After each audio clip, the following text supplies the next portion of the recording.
नमस्कार, मैं हूं आपके साथ अनुष्का राय और आप देख रहे हैं खबर का सच। मानव शरीर संरचना विज्ञान का प्रौद्योगिकीकरण आवश्यक है। नंदानगर एसएनबी विश्व एनाटॉमी दिवस पर रविवार को एसओसीए एवं एनआईसीए के संयुक्त तत्वावधान में एक अंतर्राष्ट्रीय वेबिनार का आयोजन किया गया। एनजेसीए के संपादकीय प्रमुख व एम्स एनाटॉमी विभाग के विभागाध्यक्ष प्रोफेसर के सतीश रवि एवं उनकी टीम द्वारा आयोजित वेबिनार का विषय बायोमेडिकल भाग लिया तथा अपने विश्व एनाटॉमी दिवस पर विजुअलाइजेशन रखा गया। अंतर्राष्ट्रीय ऑनलाइन था जिसमें देश एवं विदेश वेबिनार का आयोजन किए जाने माने एनाटोमिस्टों ने अनुभव साझा किया और कहा कि अगर मानव शरीर को चिकित्सा के मामले में अगर आगे बढ़ना होगा तो सबसे पहले मेडिकल विज्ञान में और बेहतरीन तरीके से पूरी दुनिया को आगे बढ़ना पड़ेगा। जिस तरह से नई नई बीमारियां फैल रही हैं और मेडिकल साइंस को चुनौतियां दे रही हैं, ऐसे में मेडिकल साइंस का और भी कर्तव्य बढ़ जाता है। अच्छे से अच्छी दवाइयाँ और अच्छे से अच्छे रिसर्च मेडिकल प्रोफेशनल में होनी चाहिए या इंसानी ज़िंदगी के लिए एक बेहतरीन काम है। वह आपको बता दूंगा कि इस अवसर पर दिल्ली एम्स के मुख्य कार्यकारी अधिकारी डॉक्टर प्रोफेसर एम श्रीनिवासन ने कहा कि आयुर्विज्ञान शिक्षा में एनाटॉमी या शरीर संरचना चिकित्सा विज्ञान की नींव है, जिसके जरिए छात्र और चिकित्सक को मानव शरीर की जटिल प्रणालियों को समझने और बीमारियों के निदान एवं उपचार के लिए आवश्यक जानकारी मुहैया कराता है। डॉक्टर श्रीनिवास ने चिकित्सा शिक्षा व स्वास्थ्य देखभाल पद्धतियों की बेहतरी के एनाटॉमी की महत्ता पर प्रकाश डाला। इसी क्रम में सम्मानित अतिथि चिकित्सा विज्ञान में राष्ट्रीय परीक्षा बोर्ड की कार्यकारी निदेशक और उपाध्यक्ष डॉक्टर प्रोफेसर मीनू वाजपेयी ने एनाटॉमी विज्ञान बायोमेडिकल विजुअलाइजेशन के पाठ्यक्रम से परिचित कराया तथा चिकित्सकों की नैदानिक और उपचार क्षमताओं को बेहतर बनाने के लिए एनाटॉमी विज्ञान प्रौद्योगिकीकरण पर बल दिया। अपने संबोधन में आयोजक प्रोफेसर सतीश रवि ने कहा कि चिकित्सक बनने की पहली इकाई और शरीर संरचना की गूढ़ जानकारी हासिल करना है। आज मेडिकल कॉलेजों के कैडिवर की भारी कमी है, ऐसे में ऑनलाइन टीचिंग व वीडियो लेक्चर की तरह विजुअलाइजेशन पर फोकस किया जा रहा है। वैश्विक कैडिवर डिसेक्शन का कोई विकल्प नहीं है, बावजूद इसके वर्चुअल डिसेक्शन की शिक्षा शुरू किया गया है। इसीलिए एसओसीए ने इस बार का थीम बायोमेडिकल विजुअलाइजेशन रखा है के आधार पर बाल रोगियों के जन्मजात विसंगतियों के इलाज के अनुभव को साझा किया। वेबिनार के विशिष्ट अतिथि वक्ता ग्लासगो विश्वविद्यालय स्कॉटलैंड यूके के प्रोफेसर पॉल एम रिया ने विश्व एनाटॉमी दिवस पर ऑनलाइन निबंध लेखन प्रतियोगिता का आयोजन किया था। बायोमेडिकल रिसर्च कायम्स में इस पर मंथन चल रहा था। इसमें कई देशों के प्रोफेशनल डॉक्टर भी वीडियो कॉल के जरिए जुड़े थे और यह मंथन चल रहा था कि कैसे मेडिकल सेक्टर में युवा डॉक्टर की पढ़ाई करने आते हैं और उन्हें किससे टेक्नोलॉजी के साथ जोड़ा जाए जो अच्छे तरीके से उन्हें नॉलेज के साथ साथ एक्सपीरियंस का अनुभव भी प्राप्त हो। बायोमेडिकल रिसर्च के नाम पर एम्स में मंथन चल रहा था। वहीं एम्स की मीडिया प्रोटोकॉल के हेड डॉक्टर सीमा दादा से जब हमारी बात हुई तो उन्होंने इसकी अच्छे तरीके से विस्तार पूर्वक बायोमेडिकल रिसर्च के बारे में बताया। उन्होंने बताया कि बायोमेडिकल रिसर्च एक ऐसी तकनीक है जिससे युवा डॉक्टर की पढ़ाई कर रहे हैं उनको मानव शरीर की रचनात्मक हो रही है प्रतिक्रिया के बारे में उनको अच्छी तरीके से जानकारी मिल पाएगी और युवाओं को सीखने का अनुभव अच्छे तरीके से मिल पाएगा। यह एक सीखने का अलग तरीका है। वर्ल्ड एनाटॉमी डे 15 अक्टूबर को मनाया जाता है। इस अवसर पर national journal of clinical anatomy, जो कि ऑफिशियल पब्लिकेशन है society of clinical anatomist of India का, इसने बायोमेडिकल विजुअलाइजेशन विषय पर एक वेबिनार का आयोजन किया। इस अवसर पर मुख्य अतिथि अखिल भारतीय आयुर्विज्ञान संस्थान नई दिल्ली के निदेशक एवं मुख्य कार्यकारी अधिकारी प्रोफेसर एम श्रीनिवास ने चिकित्सा शिक्षा और स्वास्थ्य देखभाल पद्धतियों की बेहतरी में एनाटॉमी के महत्व का उल्लेख किया। उन्होंने कहा कि एनाटॉमी चिकित्सा विज्ञान की आत्मा है और शरीर रचना विज्ञान के अच्छे ज्ञान के बिना कोई भी अच्छा डॉक्टर नहीं बन सकता। Guest of honour professor Meenu Vajpayee, जो कार्यकारी निदेशक और उपाध्यक्ष हैं राष्ट्रीय परीक्षा बोर्ड के, उन्होंने अपने एनाटॉमी ज्ञान के आधार पर बाल रोगियों में जन्मजात विसंगतियों के इलाज के अपने अनुभव को साझा किया। उन्होंने society of clinical anatomists of India के प्रयासों की सराहना की और एनजेसीए को इस अंतर्राष्ट्रीय शैक्षणिक कार्यक्रम के आयोजन और एनाटॉमी फ्रेटर्निटी में इस क्रांतिकारी बदलाव को लाने के लिए धन्यवाद दिया। वेबिनार के लिए डिस्टिंग्विश्ड स्पीकर जो ग्लासगो यूनिवर्सिटी स्कॉटलैंड यूके के प्रोफेसर हैं, प्रोफेसर पॉल एम रिया, उन्होंने डेलीगेट्स को बायोमेडिकल विजुअलाइजेशन के पाठ्यक्रम से परिचित कराया और जहां उनके छात्र चिकित्सकों के नैदानिक और उपचार क्षमताओं को और बेहतर बनाने के लिए मानव शरीर रचना विज्ञान के साथ प्रौद्योगिकी को मिला रहे हैं। इस सेशन को चेयर करने के लिए प्रोफेसर वत्सला स्वामी जो कि DY Patil medical college Pune से हैं, प्रोफेसर रीमा दादा जो एम्स दिल्ली से थी और प्रोफेसर कल्पना रामचंद्रन जो कि SRMC चेन्नई से हैं, उन्होंने सेशन को चेयर किया जिसमें उन्होंने अपने एक्सपर्टीज से वैश्विक मींस एनाटॉमिस्ट ऑफ द वर्ल्ड का मार्गदर्शन किया।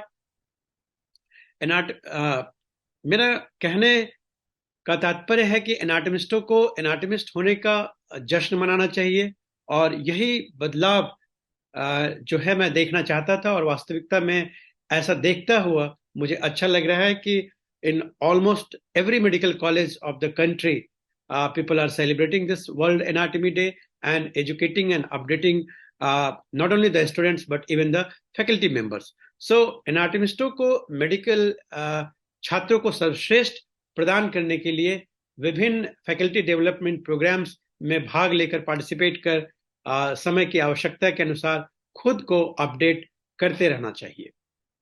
विश्व एनाटॉमी दिवस पर national journal of clinical anatomy ने चिकित्सक अध्यापकों और स्नातक छात्रों के लिए एक अखिल भारतीय निबंध प्रतियोगिता का भी आयोजन किया जिसमें देश के विभिन्न मेडिकल कॉलेजों से इस प्रतियोगिता के लिए बड़ी संख्या में प्रविष्टियां प्राप्त हुई। अध्यापकों में लेडी हार्डिंग मेडिकल कॉलेज नई दिल्ली की डॉक्टर शिल्पा बाटला विजेता रही, जबकि छात्रों में एम्स मंगलगिरी के MBBS तृतीय वर्ष के छात्र विष्णु बी ने प्रथम पुरस्कार प्राप्त किया।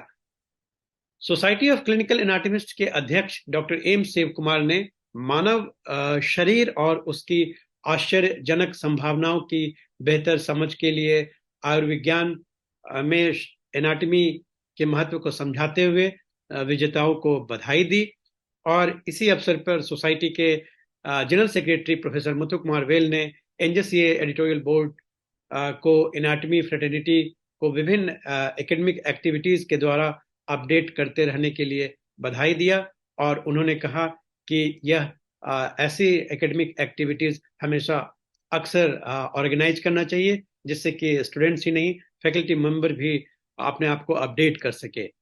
पूरे this webinar was hosted by doctor Pushpa NB जो JSS मेडिकल कॉलेज मैसूर में एसोसिएट प्रोफेसर हैं।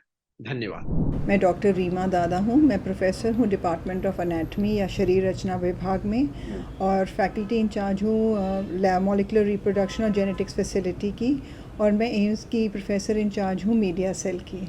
मैडम कल जो ऑनलाइन जो एनाटॉमी का जो हुआ है इसमें कौन कौन डॉक्टर थे, क्या था, पूरा बता दें।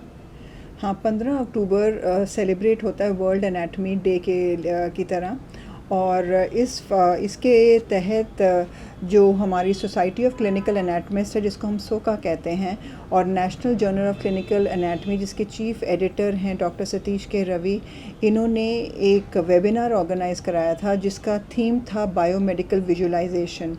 इसमें हमारे चीफ गेस्ट थे हमारे एम्स के डायरेक्टर डॉक्टर M श्रीनिवास, जिन्होंने बहुत अच्छा इंट्रोडक्शन दिया कि एनाटॉमी का क्या रोल है और उसमें बायोमेडिकल विजुअलाइजेशन जो डिफरेंट विजुअलाइजेशन टेक्निक्स हैं जिसमें डिफरेंट साइंसेस को इंटीग्रेट करके graphic designing, animation, different fields of science for example anatomy, biochemistry, neuroscience, surgery को इंटीग्रेट करके ऐसे कई प्रोग्राम्स बनते हैं जिससे कि शरीर रचना और उसके डिफरेंट काइनेटिक्स, डिफरेंट मोडालिटी समझने में आसानी होती है। तो उन्होंने हम लोगों को बताया कि कितना इम्पॉर्टेंट होता है कि जो भी मेडिकल करियर में आते हैं उनके लिए एक बहुत स्ट्रॉन्ग फाउंडेशन शरीर रचना में होने की बहुत ज़रूरी है और स्पेशली सर्जन्स के लिए जो भी लोग सर्जिकल फील्ड यूज़ करते हैं और चाहे वो मेडिकल फील्ड भी हो, अगर एक स्ट्रॉन्ग फाउंडेशन एनाटॉमी की हो उससे एक हर वक्त एक स्ट्रॉन्ग नींव रखती है जिसमें अच्छे डॉक्टर बन सकते हैं। इसके बाद एक टॉक था जो डॉक्टर मीनू बाजपेयी का, जो डायरेक्टर हैं नेशनल बोर्ड ऑफ एग्जामिनेशन के, और पहले ये एम्स में ही प्रोफेसर थे और डीन एकेडमिक्स थे। He was a professor of paediatric surgery.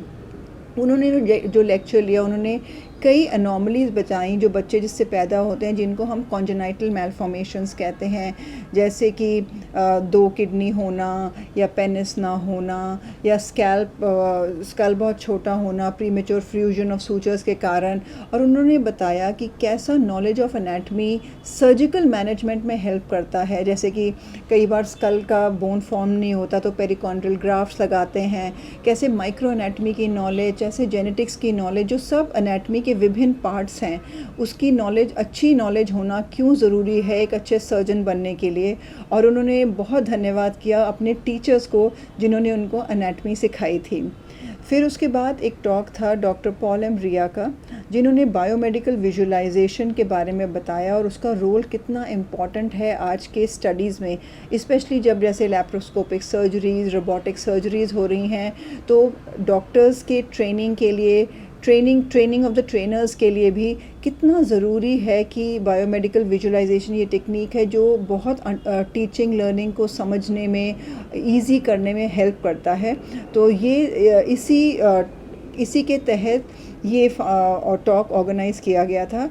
इसमें काफ़ी ज़्यादा इंटरेक्शन हुआ लोगों के साथ। और उसके बाद एक क्विज़ था जिसमें कई विनर्स चुने गए। There were 3 winners in the essay competition and the poster competition, and so बहुत फ्रूटफुल था और बहुत इम्पॉर्टेंट इंटरेक्शन था। और मुझे तो ये एम्फसाइज़ करना है कि कई लोग एनाटमी को ज्वाइन नहीं करते, और आजकल बहुत शॉर्टेज है एनाटमी के फैकल्टी की, ये सोच के कि एनाटमी केवल ग्रॉस एनाटमी को डील करता है। पर ये बहुत इम्पॉर्टेंट है समझना कि ये बहुत डायनामिक डिपार्टमेंट है, जिसमें राइट फ्रॉम बचपन से लेके जब से तुम पैदा होते हो till your death, right from embryology to the time, at the time of death हम लोग एम्बामिंग करते हैं, प्लास्टिनेशन की फैसिलिटीज़ हैं, और उसके जितने भी पार्ट्स हैं एनाटमी के, चाहे वो एम्ब्रियोलॉजी हो, चाहे वो माइक्रो एनाटमी हो, न्यूरो एनाटमी हो, ग्रॉस एनाटमी हो, कंपैरेटिव एनाटमी हो, हर एक का बहुत इम्पॉर्टेंट रोल है। और एम्स में तो, स्पेशली एम्स दिल्ली में तो एनाटमी के और भी अंग हैं, जैसे जेनेटिक्स भी इसमें आता है, इसमें हम जेनेटिक भी पढ़ाते हैं। अल्ट्रा स्ट्रक्चरल स्टडीज़ के लिए हमारे पास स्पेशलाइज्ड इलेक्ट्रॉन माइक्रोस्कोपिक फैसिलिटी है, जिनके डॉक्टर्स स्टूडेंट्स को अल्ट्रा स्ट्रक्चरल भी डिटेल्स बताते हैं, हर चीज़ की जो इनको माइक्रोस्कोपिक एनाटमी में बताया जाता है। सो ये बहुत रैपिडली इवॉल्विंग फील्ड है। कई हमारे डॉक्टर्स हैं जो एम्ब्रियोलॉजी सीख के असिस्टेड रिप्रोडक्शन के टेक्निक में एम्ब्रियोलॉजिस्ट बन गए हैं। सो आई थिंक एनाटमी एक बहुत इम्पॉर्टेंट और इवॉल्विंग फील्ड है, और इसमें इतने ज़्यादा डाइवर्स एरियाज़ हैं जिसमें हम ब्रांच आउट कर सकते हैं। एम्स न्यू दिल्ली में तो हमारा इकोटॉक्सिकोलॉजी फैसिलिटी भी है, जहाँ पे हम हैवी मेटल स्क्रीनिंग करते हैं, और in addition to that genetics lab हैं, पेन लैब है, प्लास्टिनेशन लैब है, और बहुत सारे लैब हैं जहाँ पे डिफरेंट स्टडीज़ होती हैं। सो एनाटमी एक बहुत इम्पॉर्टेंट डिपार्टमेंट है जो एक स्ट्रॉन्ग फाउंडेशन ले करता है, जिस पे हमारा पूरा मेडिकल करियर निर्भर करता है। Thank you. तमाम महत्वपूर्ण खबरों के लिए देखते रहिए खबर का सच।